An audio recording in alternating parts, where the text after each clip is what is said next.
Well, it's wonderful to see that now we've been married. It's 67 years. Yes. And it's been a wonderful, long life together. We've been so happy. We've been all over the world together.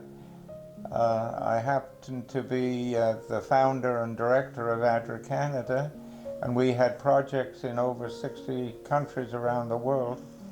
And to see the blessings that could be done when you help people who couldn't help themselves, how grateful they were. We spent 7 years of our married life together in the Congo, and we were very, very happy there. And we had the opportunity to visit most of the districts in the Congo. We had our own garden, and all the food that we had, we were able to get from our own garden. We had bananas, and we had mangoes. We had all kinds of fruits, and it was all the vegetables we wanted were in our own garden. And that was easy for us to survive there. And it was an interesting experience for us to see the many things that took place. There was a time when the president of the country, Mobutu Sese Seko, told us that everybody had to work on Saturday. And of course, as Seventh-day Adventists, we worship on Saturday. And there was a telegram sent to President Mobutu saying, from the governor of the provinces, what shall we do? We have 40,000 Adventists we had to arrest because they wouldn't work on the Sabbath day. And I was finding it quite difficult to tell our believers, you know.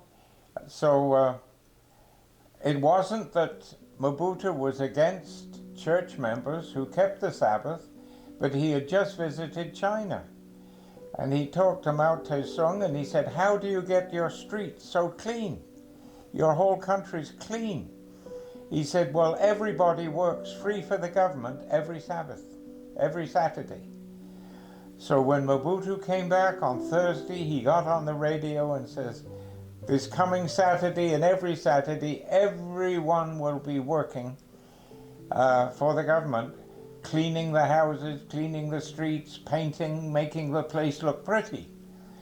And so, but what it meant was, our church members who keep Saturday, they knew that they were to worship God, not to work. And so they went to church and they were praying, but the police came and took them from the church to jail. That night, there were about 4 or 5 of our pastors that the government workers came to take to jail, and they said they wanted me to drive them. So I took the vehicle, put everyone in the car. I had the soldiers with machine guns behind us. We went to the prison, and you know what happened? When we got to the prison, I could hear music. This was 11 o'clock at night. After Sabbath, we drove to Kisangani, which was the capital of Kasai Oriental, I think. And when we got there, we heard hymn singing. And all those believers that were in prison were singing praises to God. They had their Bibles taken away and their shoes taken away, and it was a messy place, that prison.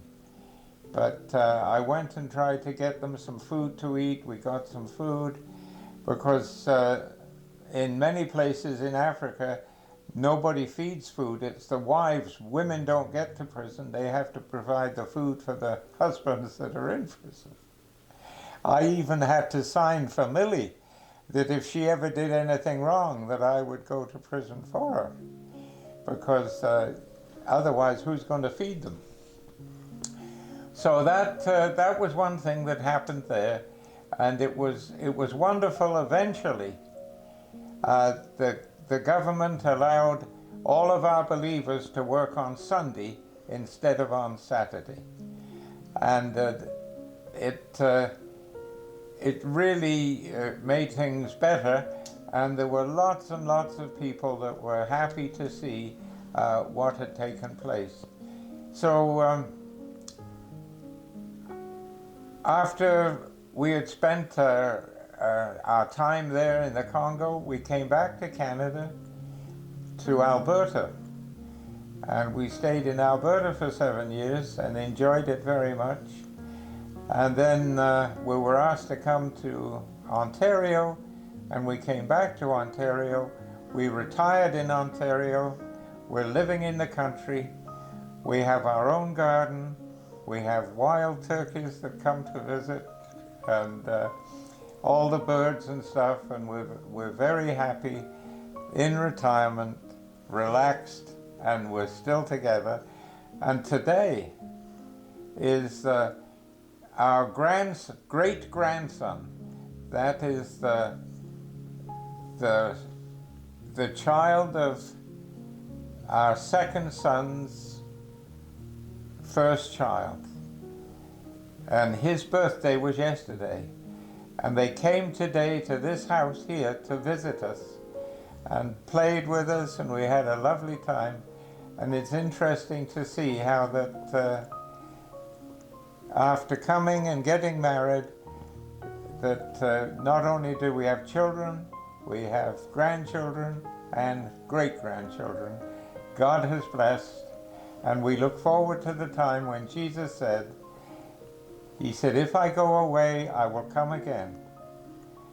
And where I am, ye will be also. And we look forward to spending eternity together with our Savior and with our friends that are preparing for the heavenly home.